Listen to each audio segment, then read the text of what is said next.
Closed doors, I'm a fool for your love.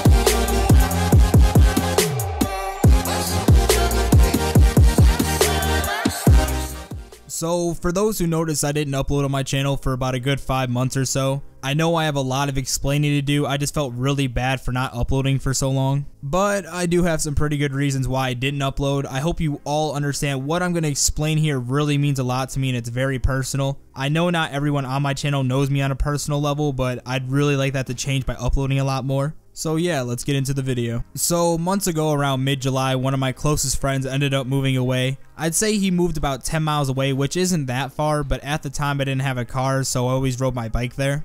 But one day I was headed towards my friend's house and there are a lot of stoplights on the route I would take. It's just a lot easier because it's a straight shot there. So I ended up coming to this light where I had the right of way to walk across, and believe me, I looked both ways before crossing. And this old lady ended up running the red light that I was riding across, and basically I was almost on the other side when she ended up hitting me going 40 miles an hour. Even before she hit me, I glanced to my right, realizing she wasn't slowing down, and when she was about 20 feet away, I just prepared myself for it. The only thing I could think of at the moment was, don't go under the car or you'll die. I felt a huge rush in my blood, like it was like my blood was boiling.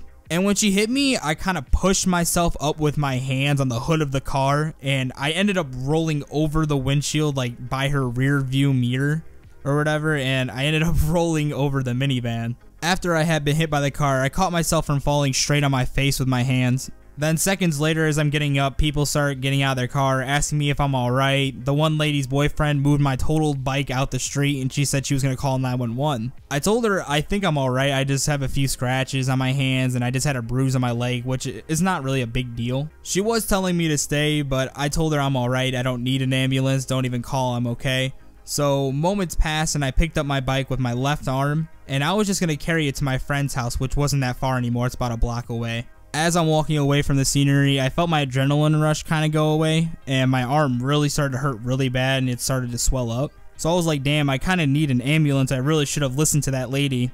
I couldn't really bend my fingers. My arm was just starting to turn purplish and I was getting really worried. Then I called 911 telling them everything. They sent me an ambulance with 2 police cars. They started asking me questions like, did you see the person who hit you? And I couldn't really give them a full description on what she looked like. I just knew she was driving a red minivan. She had to be between the ages of 60 and 70 and she had glasses. I went to the hospital, they took x-rays and she said I broke my arm on the one side of the bone. They ended up giving me a cast to wear and I think it was a little more than 2 months before I got it removed. But even after it healed, while it was healing, I just got majorly depressed. I didn't really feel like doing anything. I had no motivation whatsoever. It was just me contemplating my life. I asked myself some pretty serious questions like, what have I done with my life? What did I want to do with my life? Why am I still here? And just shit like that. And most of you don't know, but some of my subscribers know me on a personal level, some of you don't, but my dad died in a car accident when I was really young. And I saw it take a toll on my mom, how years later she was just still depressed about my dad dying. And people can make fun of me for it, I don't really care anymore, but sometimes I would break down crying about it by myself.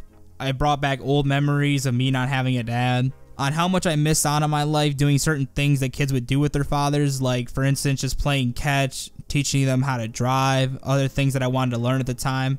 I used to watch kids play baseball all the time with and there used to be like father-son catch, and it just used to throw me off kind of because I was like all alone. I felt like I had to learn a lot of stuff on my own.